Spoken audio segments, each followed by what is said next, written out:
नमस्कार, ज्योतिष परामर्श केंद्र जागेश्वर धाम के यूट्यूब चैनल पर आपका स्वागत है। मैं हूं ज्योतिषी भुवन चंद पांडे। प्रिय दर्शकों, हाजिर हूं लेकर कुंभ लग्न की कुंडली में लग्न से लेकर द्वादश भाव तक 12वें भाव तक केतु ग्रह का शुभाशुभ फल। इस वीडियो में मात्र केतु ग्रह और मात्र कुंभ लग्न का बात होगा। 8 ग्रह और 11 लग्नों को यहाँ पर हम छोड़ दे रहे हैं। आपकी जन्म कुंडली में केतु ग्रह का बलाबल न्यूनाधिक होने के साथ साथ मेरे द्वारा वीडियो में बताया जाने वाला फलाफल भी न्यूनाधिक होगा। पुरुष जातकों के लिए जो भी फलाफल यहाँ बखान किया जाता है, इसके विपरीत स्त्री जातकों के लिए अनुमान करना होगा। और एक बात और विशेष है कि आपको अपनी जन्म कुंडली का अवलोकन विज्ञ ज्योतिष से इसलिए करा लेना होगा ताकि आपकी जन्म कुंडली में केतु पर अन्य ग्रहों की दृष्टि और अन्य ग्रहों की युति से उसके फलाफल न्यूनाधिक हो और आप उसको जान सकें। सबसे पहले केंद्र और शरीर के स्थान में अगर शनि की राशि में ही केतु होगा तो ऐसे जातक के शरीर पर चोट और घाव के निशान बन जाते हैं और व्यक्ति के सौंदर्य में कमी आ जाती है। और ऐसा जातक बड़ा हिम्मती होता है, गुप्त युक्ति संपन्न हो जाता है, धैर्यवान और परिश्रमी हो जाता है। ये सब अपने प्रभाव को स्थापित करने के लिए ऐसा व्यक्ति अत्यधिक कठिन परिश्रम करता है और उसका धन संग्रह का प्रयत्न करता है और उसके कारण यश और सम्मान की प्राप्ति कर लेता है। दूसरे भाव में अगर केतु होगा तो दूसरे भाव में केतु देवगुरु बृहस्पति की मीन राशि में होगा तो जातक को आजीवन धन की कमी का सामना करना पड़ सकता है। इसलिए केतु का निदान समय से कर लेना चाहिए। परिवार में भी क्लेश और उपद्रव ऐसा केतु करा देता है और ऐसा व्यक्ति जो होता है कठोर परिश्रम और न्याय के मार्ग से धन प्राप्ति का प्रयत्न करता है और अंत में बहुत थोड़ी सफलता प्राप्त करता है। बड़ा धैर्यवान, साहसी और परिश्रमी होता है। दूसरे भाव में अगर केतु है कुंभ लग्न की कुंडली में तो उस व्यक्ति की आय चाहे कितनी बहुत ज्यादा क्यों न हो, परंतु उस व्यक्ति की आर्थिक स्थिति बहुत कमजोर रहती है।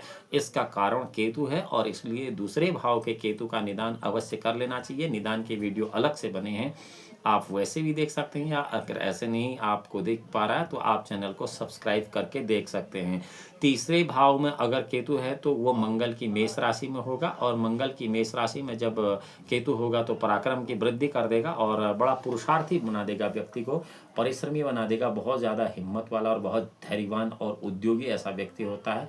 अपनी उन्नति के लिए विशेष प्रयत्न करने वाला ऐसा व्यक्ति होता है, परंतु भाई बहनों के सुख में और कष्ट का सामना बहुत ज़्यादा ऐसे व्यक्ति को करना पड़ता है। भाई बहनों का सुख बहुत कम प्राप्त होता है। बाहरी सामाजिक जो पराक्रम है उसकी वृद्धि होती है। ऐसा व्यक्ति जो है गुप्त युक्तियों से काम लेने वाला और अनेक संघर्षों से टकराने के बाद अंत में अपने जीवन को उन्नत बना लेने वाला होता है। परंतु तृतीय भाव का केतु जो है व्यक्ति को, यदि केतु अन्य ऐसे ग्रहों से दृष्ट है जैसे कि राजयोग होते हैं, मसलन मंगल से बनने वाले रुचक, बुध से बनने वाले भद्र, गुरु से बनने वाले हंस और आपके शुक्र से बनने वाले मालव्य और शनि से बनने वाले शश योग से अगर दृष्ट केतु है तो तीसरे भाव के केतु को कुंभ लग्न की कुंडली में ऐसा केतु बहुत बड़ा व्यवसायी और उद्योगी बना देता है।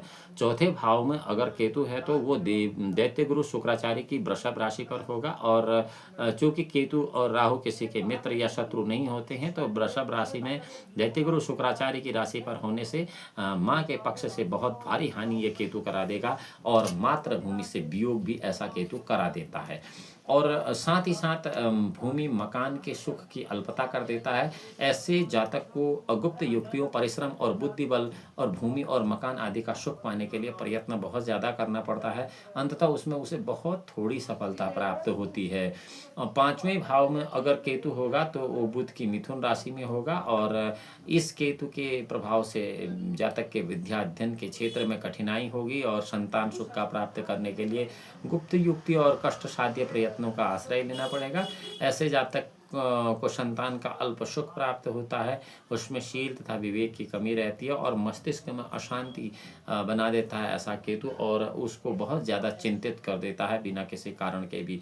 पांचवें भाव में अगर केतु होगा तो छठे भाव में अगर केतु है तो ऋण रोग शत्रु के घर में होगा जहाँ पर कि चंद्रमा की कर्क राशि होगी और ऐसा व्यक्ति शत्रु पक्ष से अशांत रहता है। छठे भाव में अगर केतु है तो लोग झगड़े, झंझट, मुकदमेबाजी के शिकार कभी न कभी हो ही जाते हैं और छठे भाव का केतु शत्रु से आदमी को बहुत ज़्यादा परेशान करता है।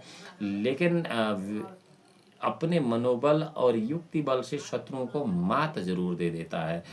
मन में भयभीत रहने पर भी वह प्रकट रूप में बड़ा हिम्मती होता है और बहादुरी का प्रदर्शन करता है। धैर्यवान और कठोर परिश्रमी होता है। अपने प्रभाव को बढ़ाने के लिए वो ऐसा व्यक्ति हमेशा प्रयत्नशील रहता है। 7वें भाव में अगर केतु होगा तो केंद्र का स्थान है और व्यवसाय का स्थान है। इस पर सूर्य की सिंह राशि होगी कुंभ लग्न की कुंडली में, तो इससे स्त्री पक्ष से विशेष कष्ट प्रदान करेगा ये केतु और व्यवसाय के क्षेत्र में विफलता और संकटों का सामना कराएगा। यहाँ पर बार बार तलाक जैसी स्थिति को पैदा करता है केतु। उसे अपनी गृहस्थी का संचालन करने में बड़ी कठिनाई होती है और साथ ही उसकी जननेंद्रिय में भी विकार हो जाता है। साथ ही उसके जननेंद्रिय विकार के साथ साथ अपनी गुप्त युक्ति और परिश्रम के बल पर इतनी कठिनाई उसे अपनी आर्थिक स्थिति में आती है कि अंत में वो व्यक्ति इस जीवन से पार पाने के लिए वैराग्य की तरफ जाने का मन बना लेता है। 7वें भाव में अगर केतु है, यहाँ यह ध्यान रखना कि पुरुष जातकों के लिए जो भी विशेष बातें हैं ठीक उसके विपरीत स्त्री जातकों के लिए है, ताकि हमें बार बार किसी बात की पुनरावृत्ति न करनी पड़े। और अगर 8वें भाव में केतु होगा तो बुध की कन्या राशि में होगा और शनिवत राहु भौमवत केतु कहा, इसलिए बुध का हिसाब किताब के हिसाब से तो केतु यहाँ पर चलेगा नहीं। अगर अकेला केतु भी है तो आयु की वृद्धि कर देगा और पुरातत्व के हानि कराएगा। अनेक बार मृत्यु तुल्य संकट पैदा कर देता है 8वां केतु जीवन में और पुरातत्व का सामान्य सा लाभ कराता है। ऐसा व्यक्ति गुप्त युक्तियों के बल पर अपनी कठिनाइयों को दूर करने का प्रयत्न करता है और थोड़ी बहुत सफलता पा भी लेता है। 8वें भाव में अगर केतु है तो ऐसे व्यक्ति को शॉर्ट उपाय चाहिए होता है, यानी कि तुरंत निदान। अगर उसके निदान में आपसे थोड़ी देरी हो गई तो आपको बहुत परेशान कर सकता है। इसलिए इसकी ऐसी विधा हो या न हो, 8वें भाव के केतु वाले जातक को अपने केतु की शांति समय से करा लेनी चाहिए। 9वें भाव में अगर केतु है तो पुनः दैत्य गुरु शुक्राचार्य की तुला राशि में होगा और तुला राशि में होने से जातक के भाग्य उन्नति में बहुत व्यवधान पैदा कर देगा और धर्म के क्षेत्र में भी बहुत समस्याएं खड़ी करेगा। चातुर्य और धैर्य के द्वारा भाग्य की उन्नति करनी पड़ेगी। कभी कभी घोर संकट, असफलता और निराशा हाथ लगेगी। धैर्य और साहस के साथ निरंतर प्रयत्नशील रहने के लिए बाध्य करेगा केतु और धार्मिक पक्ष की विशेष उन्नति नहीं हो पाती है। ऐसा व्यक्ति आडंबर के साथ भगवान पर भरोसा करने वाला होता है, न कि आंतरिक तौर पर, क्योंकि केतु ऐसी स्थिति में ऐसे जातक के लिए इस व्यवस्था को बनाने, ऐसी मानसिक स्थिति के लिए उसे बाध्य कर देता है। तो 9वें भाव के केतु के लिए भी केतु का निदान आवश्यक है। 10वें भाव में केतु मंगल की वृश्चिक राशि में होगा और एक सूत्र यहाँ पर बहुत बेहतरीन 10वें भाव के लिए है, शनिवत राहु भौमवत केतु। यहाँ पर केतु मंगल की ही राशि में है तो जातक जो है उसको पिता पक्ष से कष्ट प्राप्त होगा, राज्य के क्षेत्र में परेशानियां आएंगी, व्यवहार के क्षेत्र में कठिनाइयों का सामना करना पड़ेगा। लेकिन शनिवत राहु और भौमवत केतु का जो सैद्धांतिक नियम है उस हिसाब से जब केतु मंगल के घर में 10वें भाव में होगा तो 10वें भाव में मंगल को उच्च का माना जाता है, यानी कि उच्च के फल दे देता है मंगल वहाँ पर। वो भी इसलिए क्योंकि काल पुरुष की कुंडली में 10वें भाव में 10वीं राशि होती है और 10वीं राशि में मंगल उच्च का होता है। तो यहाँ पर मंगल की राशि में होने से केतु जो है गुप्त युक्तियों के बल पर असफलताओं पर विजय प्राप्त करा देगा और अंत में उन्नति करने में सफल हो जाएगा, इस सैद्धांतिक नियम का अनुपालन करते हुए। और 11वें भाव में अगर केतु है तो देवगुरु बृहस्पति की धनु राशि में होगा और आमदनी में बहुत ज़्यादा वृद्धि होगी।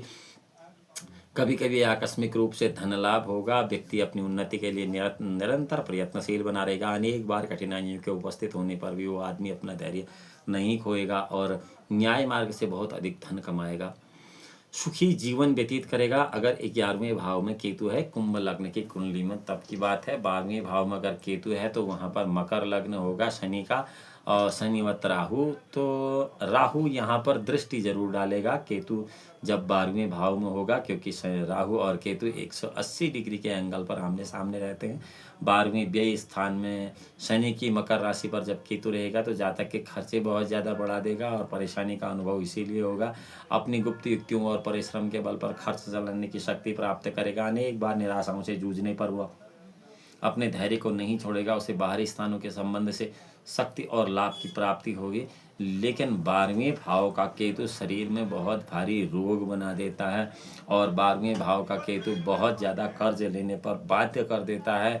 इसलिए 12वें भाव के केतु का निदान भी आवश्यक है। वैसे ये वीडियो निदान का नहीं है, फिर भी हम आपको यह बता देते हैं कि ओम केतं कृणं केतवे पेशो मरिया आपेशो से सुमस्दिवर जाया था।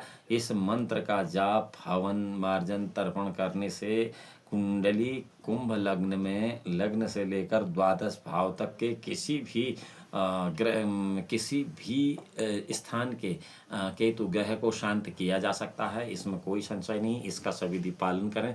प्रिय दर्शकों, यह तो था कुंभ लग्न की कुंडली में लग्न से लेकर द्वादश भाव तक केतु के शुभाशुभ फल। अब इस सीरीज में मात्र मीन लग्न रह गया है। मीन लग्न की कुंडली में लग्न से लेकर द्वादश भाव तक सूर्य ग्रह क्या शुभाशुभ फल देंगे, इसका विश्लेषण लेकर अगली वीडियो में हाजिर होंगे। हाँ, अगर आपको यह वीडियो रोचक लगती है, आप ज्योतिष की जिज्ञासा रखते हैं, ज्योतिष संबंधित जानकारी चाहते हैं, तो ज्योतिष परामर्श केंद्र जागेश्वर धाम के इस यूट्यूब चैनल को लाइक सब्सक्राइब करें और बेल आइकन का बटन केवल इसलिए दबाएं कि सोशल मीडिया प्लेटफॉर्म पर सबसे पहले आपको जानकारी प्राप्त हो सके। अगली वीडियो में फिर से आपके साथ मिलते हैं। भगवान भोलेनाथ आपका परम कल्याण करें। तब तक के लिए नमस्कार।